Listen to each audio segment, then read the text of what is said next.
In this video, I'm gonna show you how to remove shows from continue watching on Amazon Prime, okay? It is very quickly and very easy. First of all, I will point out that I'm doing the process on mobile, but you can do the exact process on your computer or your TV too, okay?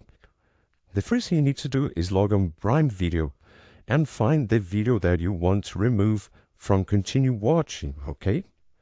So you can do this in shows and movies, okay? I will show on this movie just for example, what you need to do to find the movie or the show that you want to remove, okay? So find Prison Top, and here are several options, okay? But the option that interests us is this one, hide this video. So click on top, and after doing that, you restart the page, and that's it, you're already removed show from continue watching on Amazon Prime. I hope I helped you on how to remove shows from continue watching on Amazon Prime. So if this video helped you in any way, hit the like button and subscribe to our channel to receive us footsteps.